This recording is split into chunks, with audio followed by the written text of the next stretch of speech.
How's it going, New World? Sethphir here, and we are back with another update. This time it is from New World itself. The patch 1.0.5 notes are here, and with it should come a lot of fixes to the game that were plaguing it before. So let's go ahead and dive into that and see what is going on here. And of course, I will share my thoughts with you on this subject after the patch notes read, and then we will also have a link in the description down below that will give you the source for this so that you can click on that and check it out for yourself. So let's go ahead and dive right in, and we'll go ahead and scroll down here. It looks like the patch will be released at 7 a.m. Pacific time on November 4th, so that would be 10 a.m. For EST. I believe currently it's almost noon and it's still down for me, so it's going to be a little bit of a downtime. We'll see how long that lasts. They didn't really specify anything, so we'll just have to hang tight and wait there. But it looks like this week introduced a lot of general fixes and bug fixes, and they want to thank everyone for the patience in resolving these issues.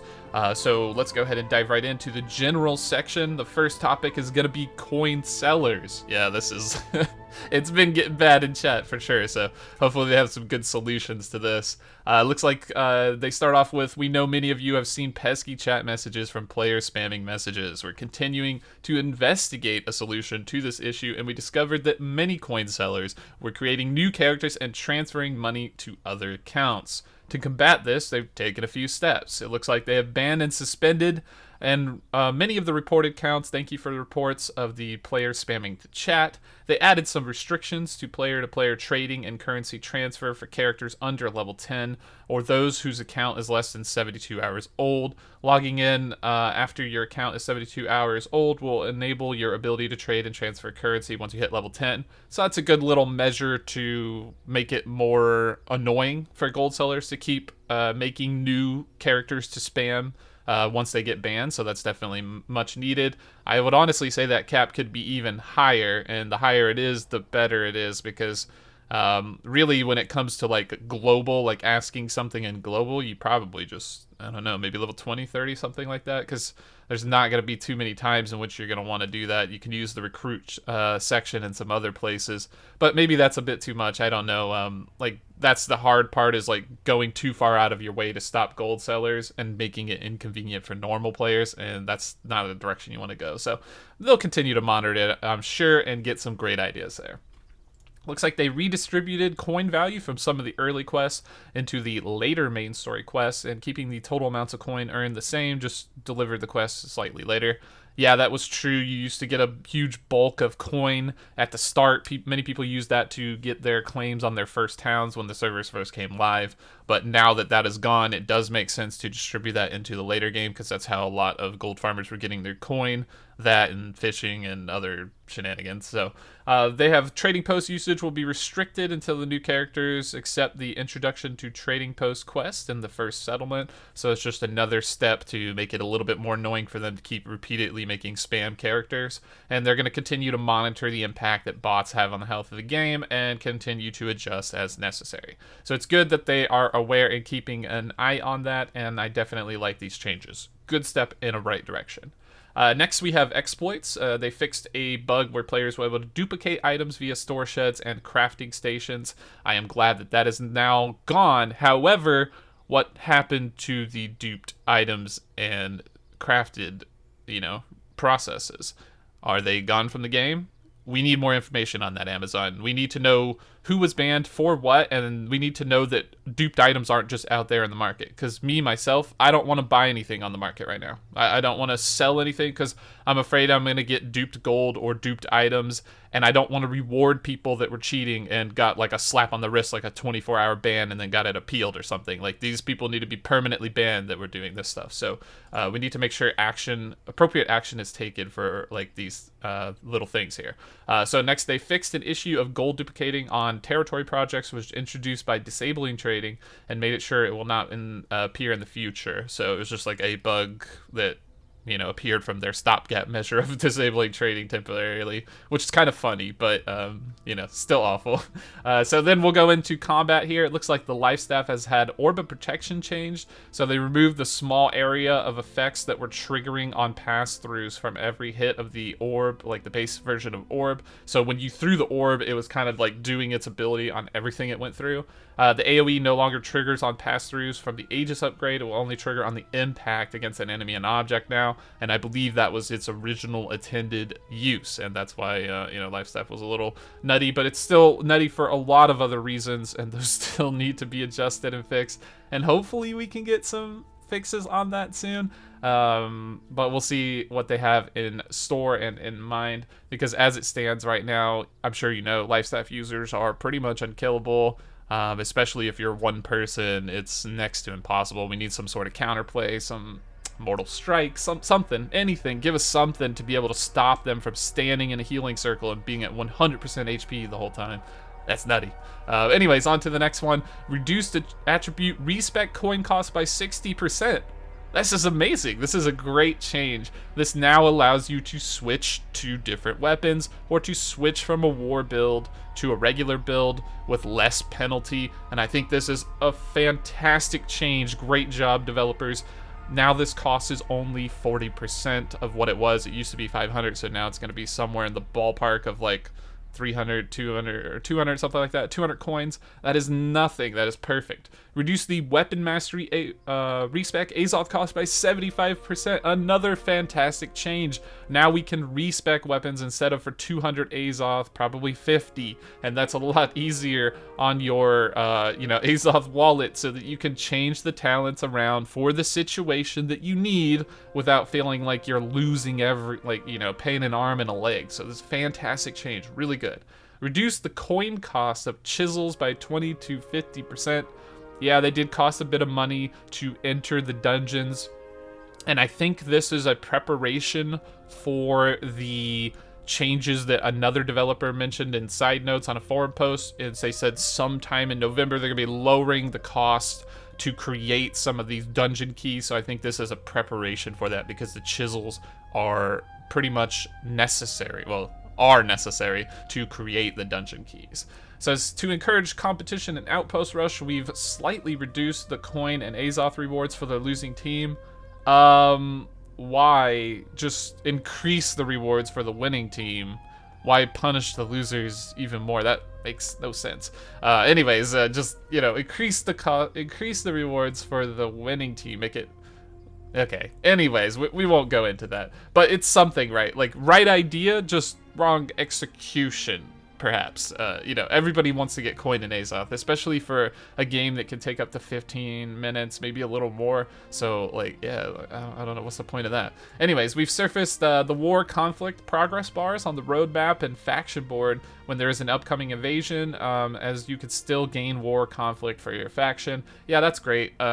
Basically, when the invasion were to pop up, it would just halt everything you were doing if you were trying to take over a territory, and that was no fun, right? Your progress was just gone. So now it's going to stick, and it's going to be there. You can still continue to do your thing and work towards planning a war. So that's very nice. Identical weapon equipping. Players can no longer equip the same weapon in both weapon slots. Yeah, that was an issue where people would equip, 2 life staffs or 2 something, and it would cause some weird shenanigans. It was a source of a lot of problems.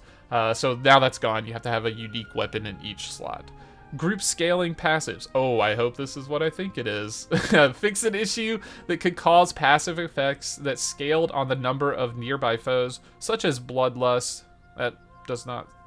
I guess it scales on 1, but anyways, against all odds, hatchet. Oh, thank you. And the outnumbered warhammer to apply correctly. Okay, there was another one with bow. I hope you know, Amazon, where the surrounded bow hatchet was there, but I think it's saying all in general. So anything that would activate when something was near you would basically be stacking up infinitely. That's where you see all those people crying about hatchet cheesers, because they would run into the outpost battle rusher thing, and they would just go in with 300% damage increase and come up and 2-shot you.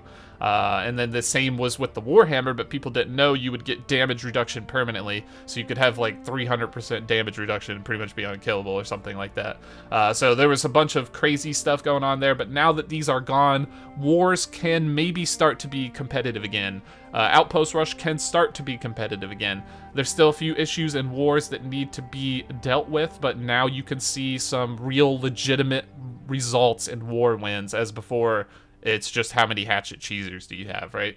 So great fix. Hopefully it stays fixed, and it is actually fixed. And if it is, this is a gigantic step in the right direction for the game. Bravo, fantastic.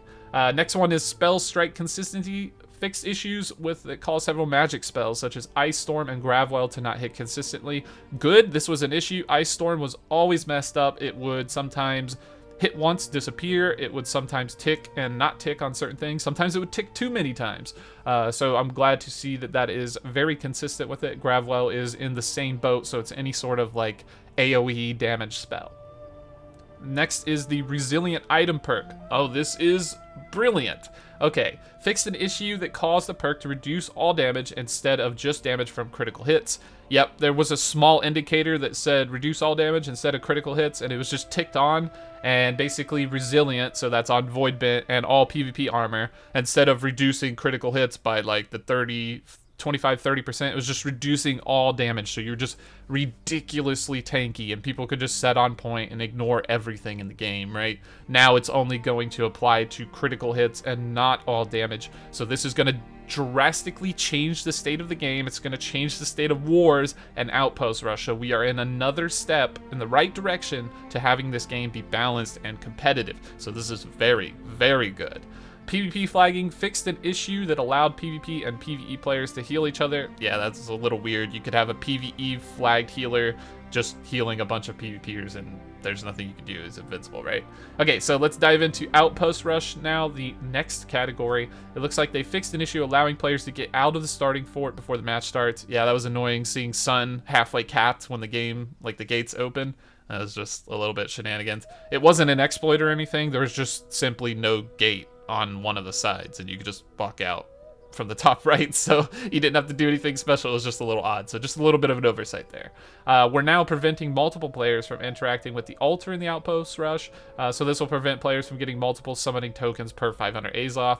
That was the Diablo glitch where you could have some person turn in 25, another person turn in 25, and then when it completed 500, every single person that contributed would get a token. So glad that that is fixed. Outpost Rush will now be in a competitive state, so that is very good to see.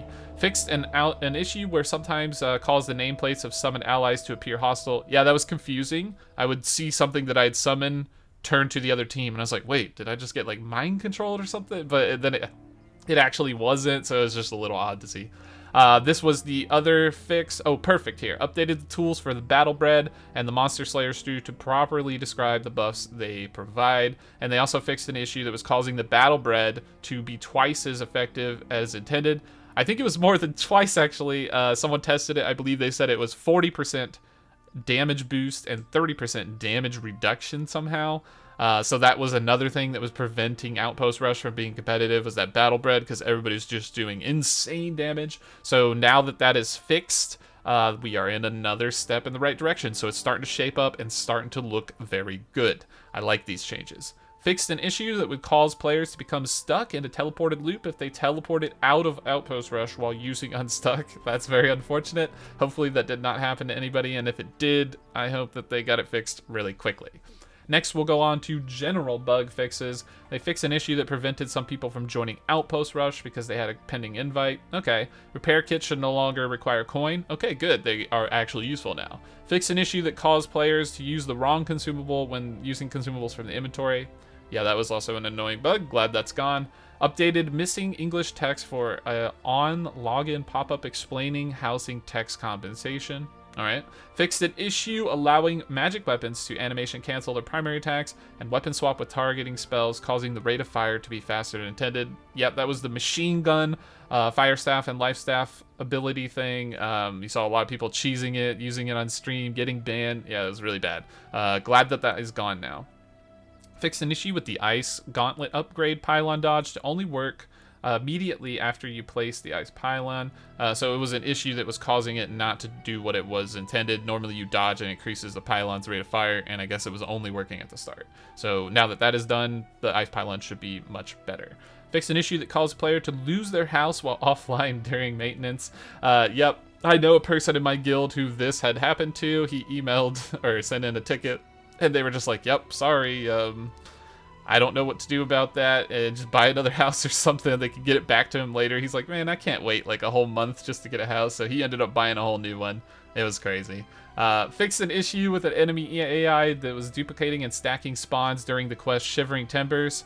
Okay, so that was one of 3. There's still 3 other quests that do that, or 2 other quests that do that, so hopefully they fixed that as well. The Skeletal Temple, there's also the one on the coast in Reekwater, and then the other one in the cave, and they were all quest things. So pretty much every quest that spawned monsters in Reekwater was screwed up, so hopefully they got all of those, and not just that particular one. Fix an issue that allowed players to initiate a server transfer if they were in the tutorial. That's odd. Fixed an issue causing trading posts to become unresponsive or delayed. That's a good one because on our server, Windsward was pretty much just unusable at some point. Now, hopefully it is. Improve server performance when large number of players congregate in settlements. I hope so. That would be nice. Hopefully that's the same in wars too. That would be a good fix. Fix an issue causing some territory influence to not be properly recognized when lots of players turn on in PvP missions simultaneously. That's heartbreaking to hear because we ran many missions as a guild and we all turned them in at the same time. So now I'm thinking back, did we get all of that? Were we wasting our time? That's unfortunate, but I'm glad that it's gone now. Fix an issue causing some player titles to show as uninitialized. Okay, sure. Fix an issue that where players could become stuck while fishing with lag. Yeah, that's unfortunate. Fix an issue, UI notification for landing in a hotspot while fishing. Good, because before when you tried to fish, it was very hard to get into that zone and you were confused as to whether you landed in the hotspot or not. And now that that is more clear, it should just make for a better fishing experience, which I like. Fix an issue, localization issue, where bonus crafting percentages for tools were displaying as 0% for non-English languages. Okay, glad we got that clarity there. Fix the time in Europe to properly account for the time change from CEST to CET.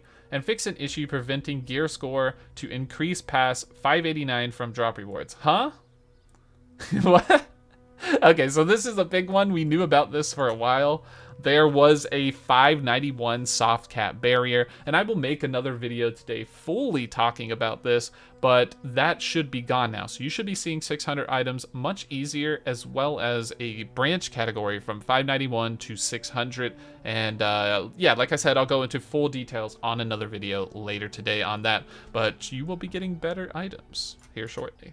Speculative Fixes, looks like they implemented a change to help us dig into the timed out while waiting for server to describe world issue.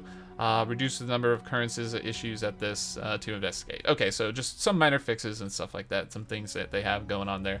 But all in all, this is a fantastic patch. It addresses a lot of the major glitches and bugs. It's looking up for the future of New World if all of these things are exactly fixed the way they say they are fixed. And a great job to the developers for actually identifying these issues and coming up with good solutions to them, because I know it takes time and I know there's a lot of pressure on that. So I just want to say thank you to everyone involved in getting this ball rolling and making this game into the masterpiece MMORPG that we want to see it be. So with that said, we do have the subscribe, like, and bell button down at the bottom. If you enjoyed this content, make sure to check those out. We also have the join button for membership access, where you can get the ability to have a special badge or perk or emoji near your name. So make sure you check that one out too. We have a Discord if you want to ask me questions or other like-minded players. And once again, I want to thank you for your time in watching this video, and we will catch you in the next one.